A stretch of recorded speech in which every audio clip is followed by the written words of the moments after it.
At so ayan, hi guys! Welcome back sa channel natin at ito na nga yung mga hint para kay chapter 1142. So katulad po ng dati, ay iisa-isain nga natin yan sila at susubukan natin i-decipher tong mga to. Pero ayan bago tayo magsimula, ay kung bago ka pa lang din sa channel natin, ay huwag mo kalimutan mag-subscribe at pakipindot na rin ang notification bell para ma-update ka every time na meron tayong bagong upload. So yun lang naman po at ulit, ay huwag na nga natin patagalin pa. Simulan na natin yan at eto na nga yung mga hint natin. So una, ito nga parang mga kakaibang drawing nga rito at sunod naman ay itong bata na natutulog. Tapos meron pa dito na parang isang warrior at meron din dyan na isang walrus. Tapos ito nga si kuya na may hawak siya na hammer at ang panghuli ay ito na nga si Thor. So ngayon ay isa-isahin na nga natin yung mga yan at unahin muna natin itong kakaibang drawing na to. So play muna natin saglit yan. So ayun, so ang cute lang so parang kala mo Pokemon etong mga to.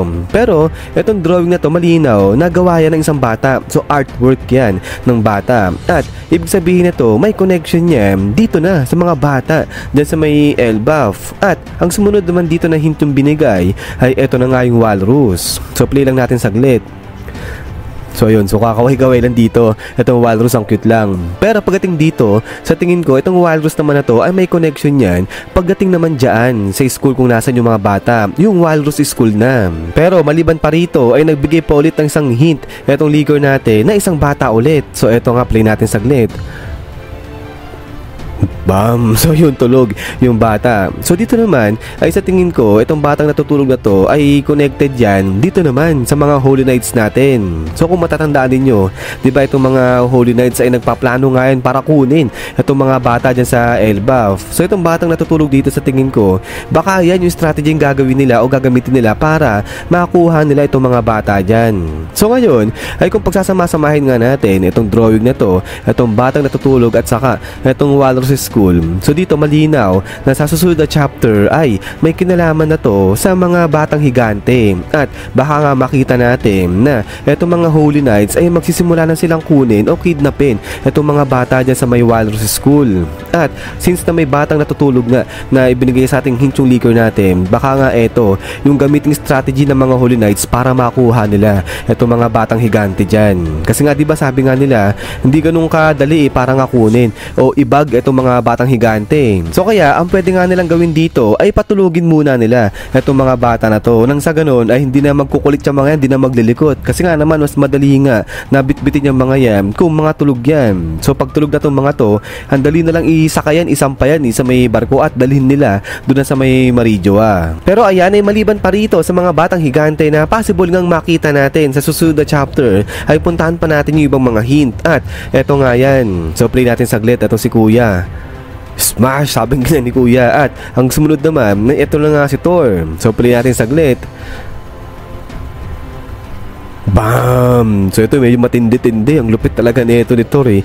Ang last talaga ng hammer na touch yun nga, yung may kidlat na lumabas pa dyan. So bagsakan lahat dito itong mga kalaban niya. Pero yung sa pagdating dito sa dalawang hint na to, pagsamahin na natin yan. Kasi sa tingin nga natin dyan ay may kinalaman na nga yan dito na kay Prince Loki sa pagkakalaya niya.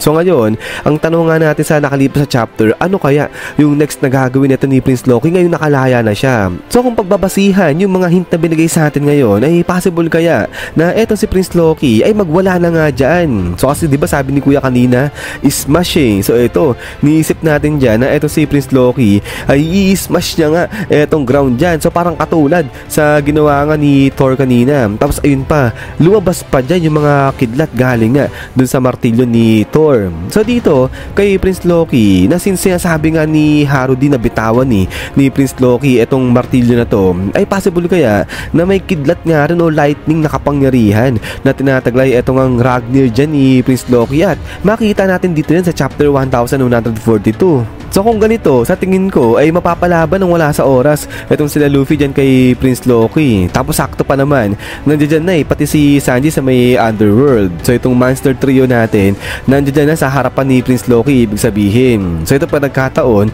ay medyo maganda-ganda yan. Pero yun nga, ang tanong nga rito ay maglalaban na ba itong si Prince Loki saka si Luffy dito sa darating na chapter kay 1142. So ito, sa tingin ko, parang hindi pa maglalaban itong dalawa kasi wala pa naman binibigay na hint na maglalaban dyan itong si Luffy at saka nga itong si Prince Loki. So siguro, pwedeng yung nilalaman lang nito ng chapter 1142 ay una nga, yung mga batang higante. Tapos pangalawa, ito yung pagwawala ni Prince Loki, makita ba natin kung ano yung kapangyarihan tinataglay nito ng hammer niya. So maliban doon, ay wala na, yun lang muna. Tapos, kung maglalaban man etong mga to, ay baka sa mga susunod na chapter na yan. Pero eto nga, ay unti-unti nang nasasagot yung mga tanong natin na ano kaya yung gagawin ni Prince Loki first hand sa pagkakalaya niya. So mukhang eto na nga yan. Mag-smash muna dito. Eto si Prince Loki, maglalabas muna siya ng sama ng loob ba, ng gigil niya dyan. Pero, maalala ko lang, yung iba sinasabi na hindi kaya etong hammer dyan ni Prince Loki ay nagtataglay yan ng Devil Fruit. So parang katulad kasi doon kay Shamrock, yung espada niya ay naging si Cerberus, di ba? So although di naman confirm yung espada ni Cerberus to rin ni Shamrock ay nagtataglay nga ng Devil Fruit na Cerberus. Pero ito ay hindi na rin tayo magugulat dito, hindi na malabo kung etong hammer nga dito ni Prince Loki si Ragnir ay may kapangyarihan din niya ng isang Devil Fruit. So kaya ayan ay kayo bagay, sa tingin nyo meron nga bang Devil Fruit etong Ragnir dito ni Prince Loki? But anyways, ay maliban pa nga rito, punta naman tayo dito sa isa pang hint na to. So play natin yan saglit. So yun, so ito, so parang warrior nga. Tapos meron siyang weapon nga rito, yung tusok-tusok. Di ko alam kung ang tawag dyan, kung club ba o mace. Parang club yung tawag dyan na may tusok-tusok nga na ganyan. So ito naman, pagdating dito sa tingin ko ay connected dyan dito naman kay Yamato. So wala siya kinalaman dun sa may pinaka-content na ni chapter 1142. Pero may kinalaman yan sa cover page na. Kasi di ba kung matatandaan ninyo ay dun sa cover page na ito ng mga nakaraan, itong si Who's Who, parang papatayin niya na eh. Itong sila Ulti saka nga itong si page 1. At since na may hint nga na binigay dun nga sa weapon na parang katulad dito sa ginagamit ni Yamato, baka possible nito dito sa cover page biglang dumating itong si Yamato tapos iligtas niya itong dalawa, si page 1 nga saka itong si Ulti. At so yan lang naman yung para dito sa hint na to. Pero yan guys, kung meron kayo naiisip na ibang mga characters na connected dito o related ba dito sa warrior na to tapos parang katulad nga sa weapon ni Yamato, ay pwede nyo i-comment nyo dyan sa baba. But anyways, ay pagkatapos nga nito ay balikan nga natin ulit itong mga hint nga na binigay sa atin dito para kay chapter 1142. So may drawing nga dito ng mga bata, artwork ng bata, at may batang natutulog, tapos may walrus, at eto nga may warrior na may hawak siyang weapon katulad kay Yamato. Tapos eto nga si kuyang may hawak ng hammer, sabi niya nga dyan smash. At eto nga yung last, play natin ulit kasi nga lupit nito eh.